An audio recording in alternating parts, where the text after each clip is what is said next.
a washout Wednesday for us, Keith, but not cold, so there's that. Not windy like a lot of these storms have been. No, and I like that we have lowered the bar to that point. Well, you find your silver linings where you can. Yeah, it's great for me. But yeah, the rain's still continuing here. We got a few more hours, and then we'll go back to some sun and a little bit cooler, more seasonable, I guess.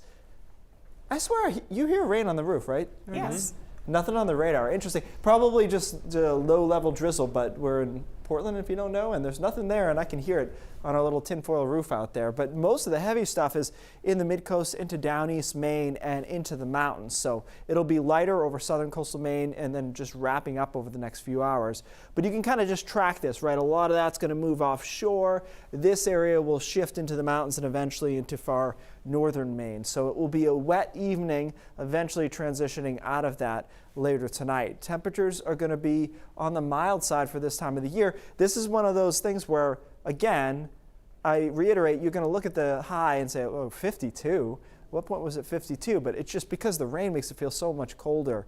And obviously we didn't have any sun. So tonight we'll be in the 40s, but we'll stay cloudy through the first half of the night and then clear out the second half of the night.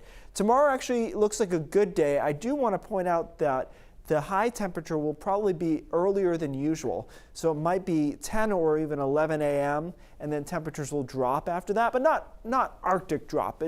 They will drop in the afternoon and into the 30s in the mountains where they'll be below freezing. Tomorrow night's it's a chilly night. The first one we've had in a little bit. Upper 20s in a lot of spots, mid 20s into the mountains. And then Friday's a nice bright day, but only staying in the 30s for high temperatures. So actually below average there.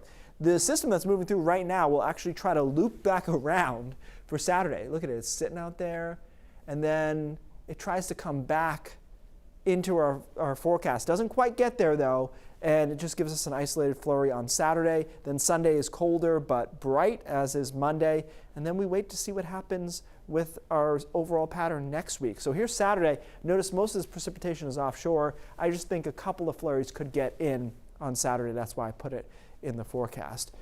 So we wait, big block still out there, giving us, look at these monster storms out over the ocean. And another one on Monday blows up just off our coastline, but too far away for it to get in our zone. So we kick it out.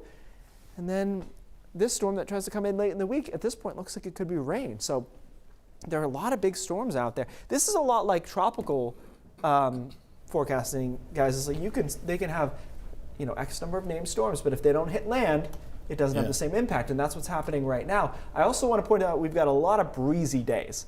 Tomorrow's one, Saturday's one, really Sunday's one, but I don't want to overuse the icon, and it's a Monday too, so that will be something you'll notice over the next few. All right, thank you, Keith. We're back after this.